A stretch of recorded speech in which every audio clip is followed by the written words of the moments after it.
Hola, mi nombre es Guilherme Sella, yo soy otorrinolaringólogo desde acá, desde Brasil, y estamos hoy con el doctor Nabil, que es uno de los cirujanos plásticos faciales más importantes del mundo que yo conozco, y mucho placer estar acá, doctor Nabil. Y hoy vamos a empezar un poco diferente. Nabil, yo sé que yo ya fui a visitarte cuando viví en Líbano, y yo sé que tú tienes una familia de muchos médicos, ¿no? Creo que más de 100. ¿Por qué elegiste hacer medicina? Mira, yo nací en una familia que son todos médicos y de los cuales me siento muy orgulloso. Aprendí desde mi padre de que lo más importante es cuidar al paciente y siempre quise ser médico y especialmente dedicarme a la cirugía estética facial y plástica reconstructiva de la cara. Y bueno, pues al final terminé haciendo el sueño que quería. Y, y hoy tú eres muy conocido por muchas técnicas, ¿no? Por hacer reconstrucciones y rejuvenecimiento facial. Y hoy tú eres muy famoso por la grasa, por hacer la membrana de grasa. ¿Cómo fue tu idea? ¿Cómo llegaste en esta idea? Mira, siempre fui muy disruptivo desde que era muy pequeño. Tanto que siempre hice un control alt delete a toda cosa e información que escuchaba. Repensaba las cosas y pensaba cómo podía mejorarlas. Tanto que investigué en el mundo de los rellenos, investigué en el mundo de la blefaroplastia y publiqué muchos artículos, y también en el mundo de la grasa.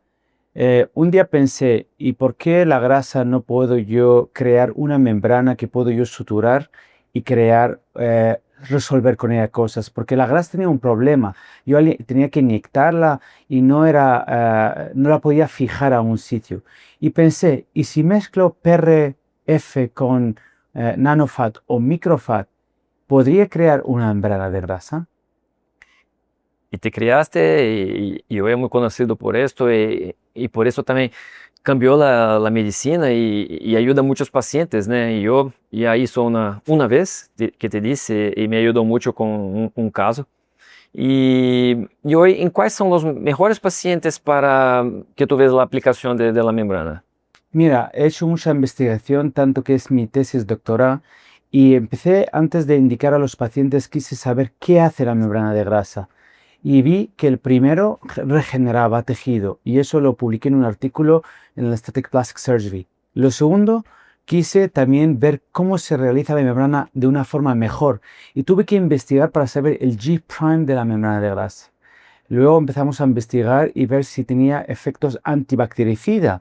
Con eso podría también ayudar a la infección a muchos pacientes. Y también lo descubrimos en pacientes diabéticos que no curaban los pies y pues empezamos a poner las membranas y se curaban todos y sin darles antibiótico. Tanta investigación me llevó a pensar cuáles son las indicaciones y vi que tenemos tres tipos de indicaciones. Pacientes que están infectados o tienen una complicación vascular, le falta tejido o queremos crecer tejido. Otra indicación es preventiva, ponerlo en tejidos sanos para que sanen de una forma mejor y generen una regeneración. Y por último tenemos una indicación regenerativa en pacientes que queremos regenerar áreas que han sido defectuadas a través de cirugías o tuvimos complicaciones, por ejemplo en el cuello quedó un hundimiento, ponemos membranas para solucionar el caso.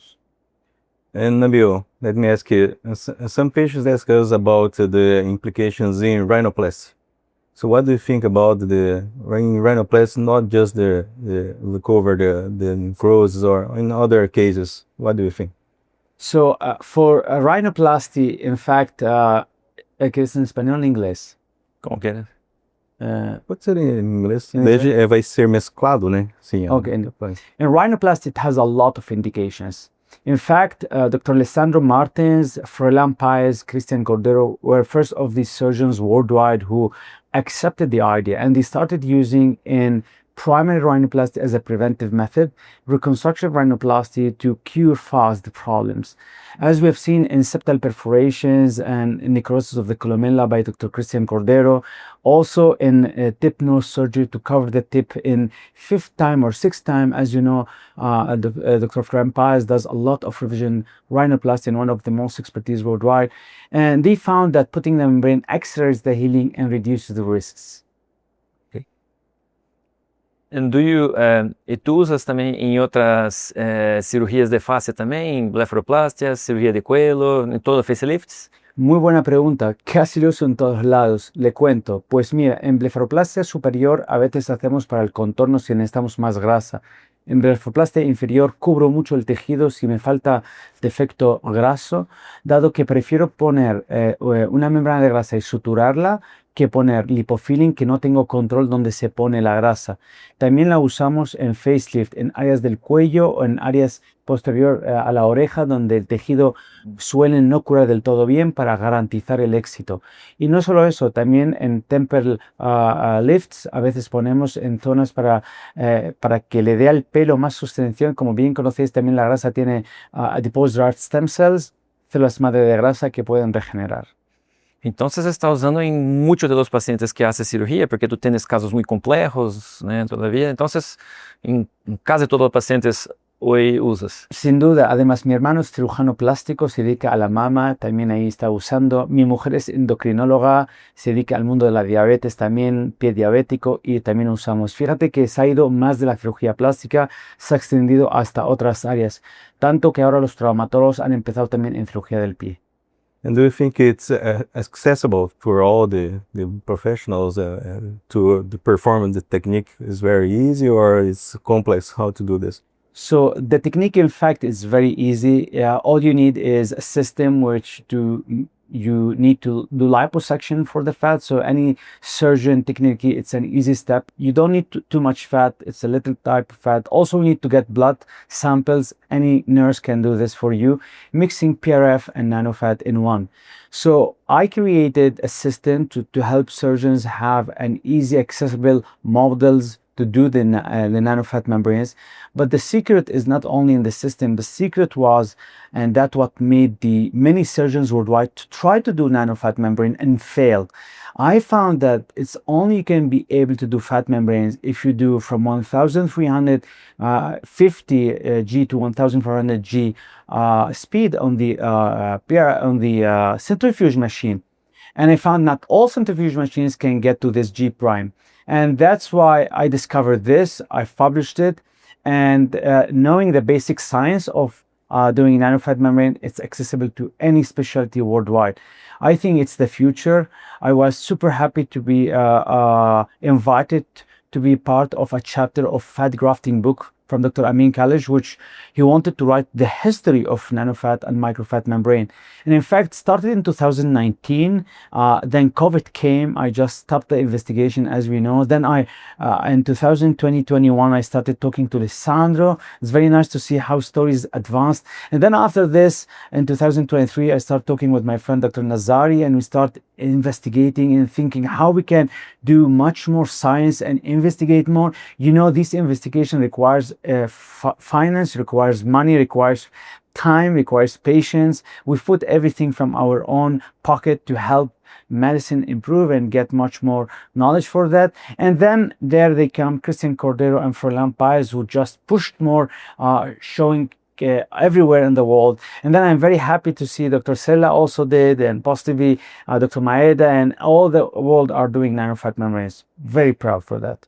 And now, okay, you talked about the indications, about the good results, about the technique. What do you think is the future of the nanofat and the membrane? What do you think it's going to change in the technique or in the indications, or what do you think that it's going to happen? Very nice question, because this is really a strategy investigation that we're doing now. One of them is we're mixing nanofat membranes with chloramphenicol, which is an antibiotic, which the fat membrane is an antibactericide, but we can add also antibiotic to fat membranes and deliver much more precision in case we have really a studied bacteria that we need to target. Also, we have found that these fat membranes, we can mix them with cartilage, and we can shift fat and cartilage to areas that we want also cartilage survival there, in a way that it's easy to deliver the cartilage, leave it in a place, correct place, without movements. And this is really a unique, which we mix PRF, cartilage, and nanofat in the same gel. Also, we're trying to study much more and try to see if we can add skin graft to nanofat membranes and deliver skin transfers to patients. We started doing in people who have burns, and I think it's the future. I'm pretty sure. I wish I had all the time to investigate more in fat membranes. That's why I'm asking surgeons worldwide, please help us do more investigations. Yes. Very nice. So Nabil, you have a speak today, so we're very excited to go to the auditorium. Let and me, congratulations about this. Thank you. We're going soon to give a very nice lecture about history and about the tips and tricks of fat membrane. Before finishing here, just they told me to ask about something personal. 4 years ago, 4 years ago, I went to Lebanon to visit Dr. Nabil. It was a very nice time. He was very kind with me. I was with my wife and my sister, and in Lebanon. And you left Lebanon Yes. a few years ago. Why? Can you tell us about a bit of his story? Because your father is from Lebanon, your mom is Spanish, and then Yes. you lived a long time in Lebanon. And why did you leave? So in fact, I was born and raised also in Spain, and my mom is Spanish, my father is Lebanese. I have always connection with my origins, and I went back to Lebanon, did a hospital and 2 clinics, and then came back to Spain. In fact, with all the situation in the Middle East, I decided to shift to my mother's origin. I built a very high-end clinic in Spain. I'm operating there. And beside this, as I accepted to be the president of the Spanish Society of Facial Plastic Surgery, this was also a drift important for my career to be in Spain. So it's a mix of many feelings which unified in one vision. And now I'm in Spain. And I said in the road of knowledge, there is no finish line. And we should keep being always humble, which is the first reason for becoming a good surgeon. And second, just keep the power of knowledge. The power of knowledge is something that I tell every young surgeon, as much you know, as much you see. And finally, I'm very proud to have good friends like you. We met years ago in many conferences. We built it. People does not know what does it mean coming to a conference and sharing and connecting and reconnecting. I mean, I don't think there is another career that you can really connect with people in a humble way. And you can call them by phone, please help me, or plus give me an idea about what do you think. Thank you so much for being good friends. But now you are a citizen of the world, Nabil. Thank you. So we're very proud to be your friend. Thank you. Thank you. My pleasure for you. I think you should handle this is really success. And Yes. finally, success is based on sharing knowledge and keeping up to date. No, thank you for sharing your knowledge. I learned a lot of Dr. Nabil. Thank you very much for your coming to Brazil. Thank again. you. It's a pleasure. This is my 4th time in Brazil. Hopefully, I come for the 5th. Yes. Thank you. Sure.